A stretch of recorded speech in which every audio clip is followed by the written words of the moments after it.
The OKC Thunder are playing phenomenal basketball right now. They've established themselves as one of the best teams in the NBA and are currently the second seed, just behind the Minnesota Timberwolves in the Western Conference. OKC has the third best regular season record this season in the entire NBA, while being the third youngest team. That speaks to how professional their players are and how well they play together despite their young age. To give a little context, OKC traded away Russell Westbrook and Paul George in 2019 after a first-round exit in the playoffs. Since then, they've been rebuilding their team, and less than 5 seasons later, they are one of the best basketball teams.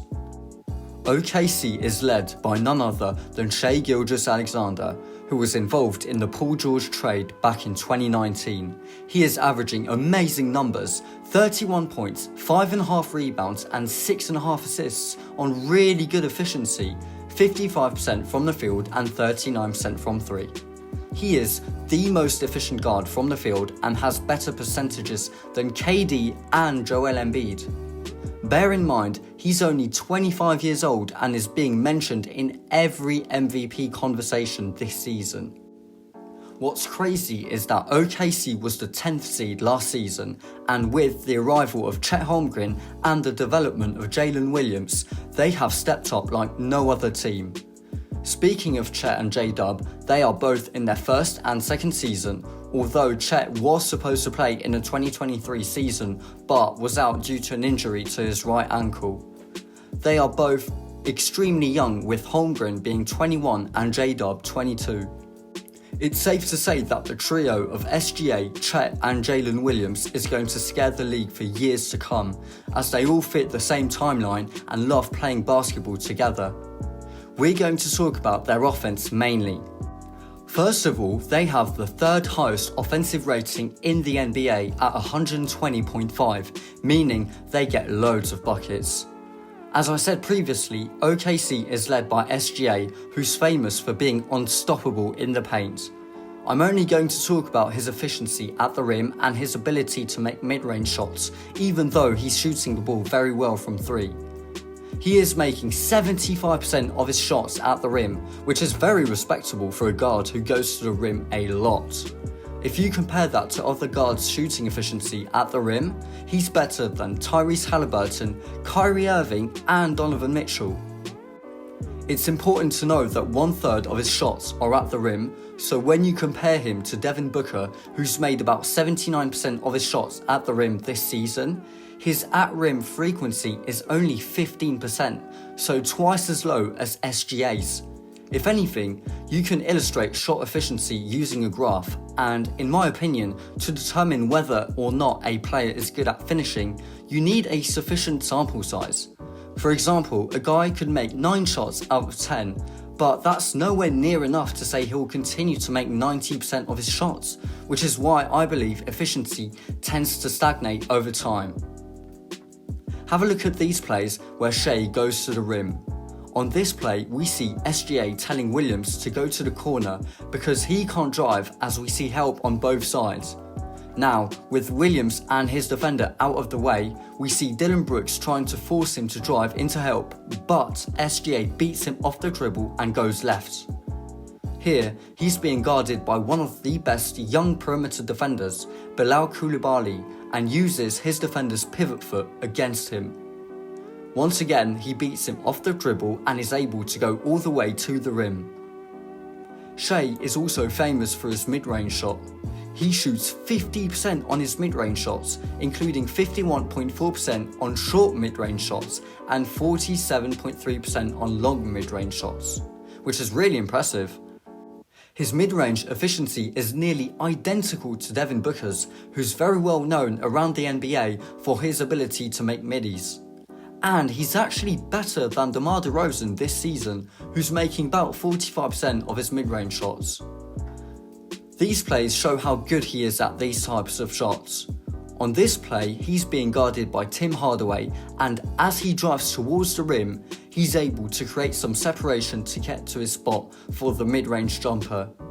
Him being 6'6" helps him a lot because he can get a clean look at the basket. This play is exactly the same as the previous one.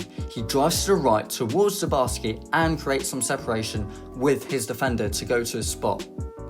In both of these plays, he's able to get that separation because if you look closely, he's using his left arm to shield off the defender. Of course, SGA is surrounded by great young players in J-Dub and Chet. Jalen Williams is such a versatile player. There's really nothing he can't do. I mean, he's great off the ball, he can create space for himself, and most importantly, he's very efficient. This season, he's averaging 19 points, 4 rebounds and 5.5 assists while shooting 54% from the field and 45% from 3. That puts him third in the entire NBA in 3-point percentage. No one predicted that J-Dub would be so good in his second season. The main difference this season in terms of his role is that he's the leader of OKC's second unit. He is, of course, a starter, but he remains on the floor with the second unit to give a boost to the offense. That leaves their team having at least one scorer at all times, which is great, and not many teams can rely on guys like J-Dub. As I said, there's absolutely nothing he can't do scoring-wise. He's a good finisher, averaging 68% at the rim, 49% on middies, 50% on corner threes, and 45% on above the break threes. The only weakness maybe regarding his shooting is left wing threes, where he's making around 36% of those shots, and that's still very respectable, proving the point that he's an all-around player. Moving on to Chet Holmgren, he is also putting up very good numbers as a rookie. 17 points, 8 rebounds and 2.5 assists on 54% from the field and 40% from 3. Even though this video is focused on OKC's offense, I have to mention the fact that he's averaging almost 3 blocks. What's really interesting about his role is that he's on the perimeter a lot on offense, as he's a stretch 5. But still, he's outside a lot more than other stretch bigs such as Victor Wembanyama, Brook Lopez, Kristaps Porzingis, etc. I mentioned he's averaging 40% from 3 overall, which is really good for a rookie, despite only making about 25% of his corner threes, and that's because he hasn't attempted that many. In fact, they only represent about 12% of his shots, which is why his efficiency from beyond the arc is virtually unaffected by it. His real strength comes from above the break threes, where he's draining 42% of his shots. Take a look at these plays where Chet showcases his ability to shoot 3-pointers. Here, Shea brings the ball slowly up the court, and I mentioned the fact that Chet is out on the perimeter a lot. Well, his defender, Nick Richards, seems to forget Chet is a 40% 3-point shooter, and that the wing is his favourite spot, as he gets a pass from Shea and drains the 3.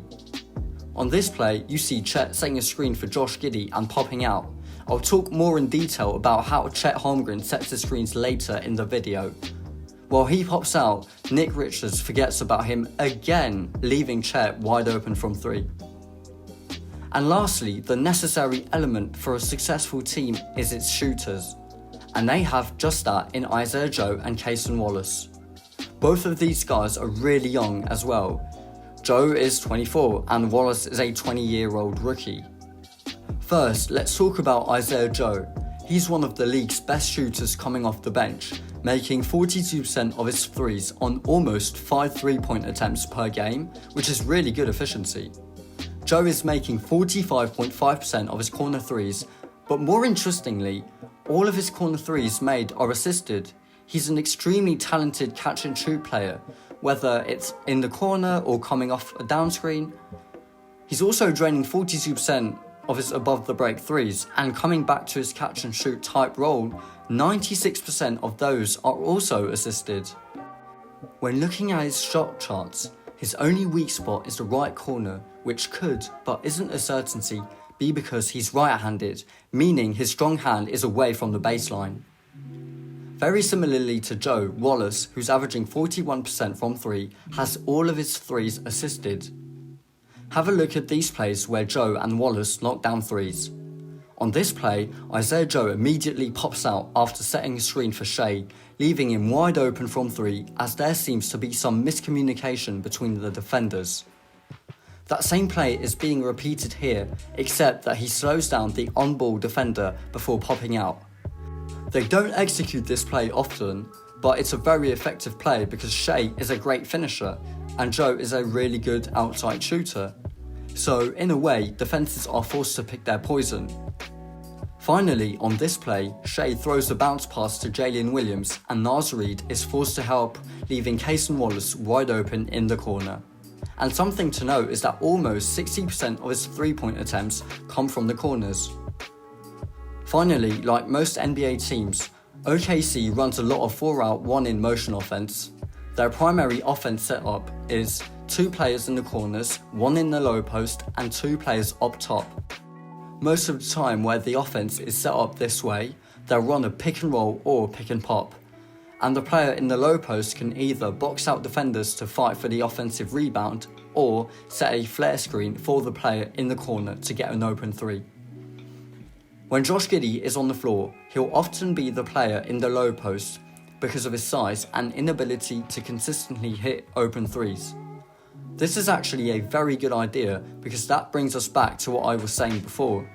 When they're running this type of offense, in order to not crowd the paint and stretch the floor, they'll run a pick and pop with the initial screener being one of the players up top, leaving the ball handler being able to drive to the basket and still have someone to pass the ball to. We see this on this play, where Shea first gets the screen from J. Will, and we see Giddey in the low post. Then J. Will pops out, leaving Shea only being guarded by Sabonis while driving to the basket.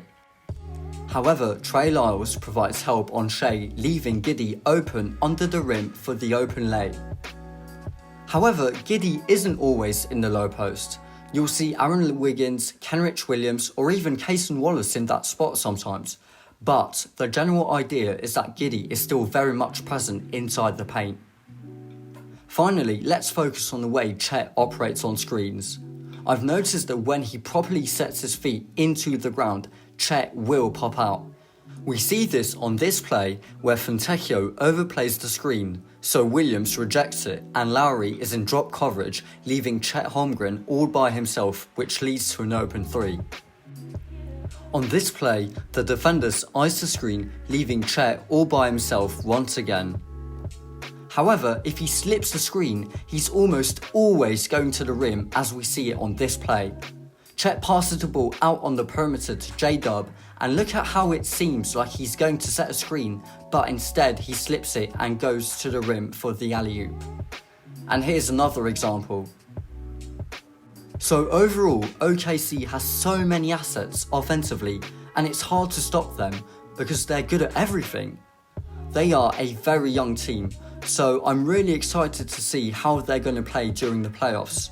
If they're too inexperienced or if they're mature enough and composed. Regardless, they have an amazing young team that's definitely going to improve in the next few years.